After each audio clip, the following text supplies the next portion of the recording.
తలను నరికేసి, సహోదరుడి యొక్క తలను నరికేసి జైల్లో ఉన్నటువంటి తండ్రికి ఇచ్చాడు ప్లేట్లు పెట్టి. అందరూ ఒక సహోదరుడికి ఒక సహోదరుని రాజ్యం కోసం దారోషిఖో హైందవ సంస్కారాన్ని గొప్పగా చిత్రీకరిస్తున్నాడని, గౌరవిస్తున్నాడని దారాషిఖోని చంపేశాడు ఔరంగజేబ్. తండ్రిని రాజ్యం కోసం బంధించేశాడు.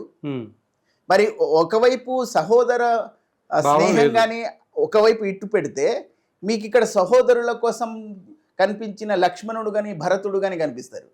ఈ రెండును మీరు ఒకవేళ చూస్తే చిన్న పిల్లవాడికి కూడా తెలిసిపోతుంది ఏ వ్యక్తిత్వం గొప్పది అని. ఇక్కడ షఫీ గారు ఒక మాట అన్నారు, భారతదేశంలో పుట్టిన ప్రతి ఒక్క ముస్లిము కూడా, ఎవరైనా సరే అది హిందూ, ముస్లిం, క్రిస్టియన్ ఎవరైనా సరే, ప్రతి ఒక్కళ్ళు కూడా హిందువులే, భారతీయులే, అంటే వాళ్ళందరూ కూడా హిందూ సంబంధించిన వాళ్లే అనేసి కూడా మాట్లాడడం జరిగింది. అంటే వాళ్ళు ముస్లింలు కాదు, వాళ్ళు హిందువే, ఫస్ట్ వాళ్ళు హిందువే, హిందూ తర్వాత ముస్లిం అని కూడా మాట్లాడడం జరిగింది. అది ఎంతవరకు రైట్ అంటారు? ఇప్పుడు ఉన్నటువంటి ముస్లింలు కూడా అంగీకరిస్తారు అది. ఎందుకంటే వాళ్ళ పూర్వీకులు హిందువులు అనేది వాళ్ళు అంగీకరిస్తారు. మీరు అనుకుంటారు వారు అంగీకరిస్తారు. ఎందుకు అంగీకరిస్తారంటే వాస్తవం కూడా అదే. వాళ్ళు ఇప్పుడు ఎందుకు అంగీకరిస్తున్నారు అన్నది కూడా దానికి పాయింట్ ఏంటంటే, వాళ్ళు ఏమని అంగీకరిస్తారు, మా పూర్వీకులు హిందువులే కానీ ఇస్లాంలో ఉన్న గొప్పతనం చూసి మా పూర్వీకులు ఇస్లాంలోకి మారిపోయారంటారు. ఓకే, వాళ్ళు బలవంతంగా మారారని అంగీకరించరు.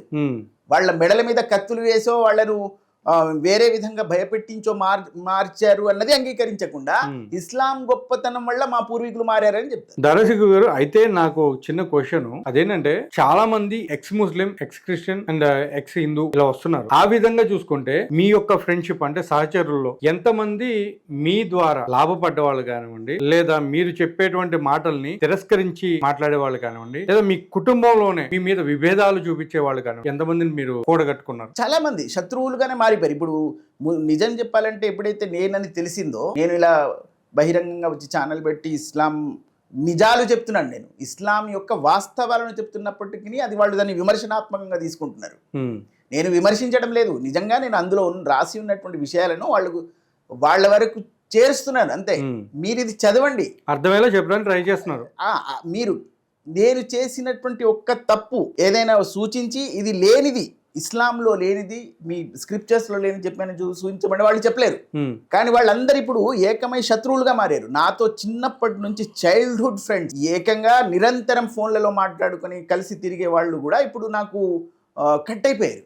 వాళ్ళు కూడా ఫోన్ చేయట్లేదు ఇది తెలిసిన తర్వాత కూడా. అంటే ఇస్లాం ఏమిటంటే తల్లిదండ్రులను, సహోదరులను, రక్తబంధాన్ని కూడా తెంచేస్తుంది. యా అయ్యుహల్లదీన ఆమనూ లా తత్తఖిజు ఆబాఉకుం వ ఇఖ్వానుకుం ఔలియాయ మిన్ ఇస్తహబ్బుల్ కుఫ్ర అలల్ ఈమాన్. ఖురాన్లో వచనం ఉంది.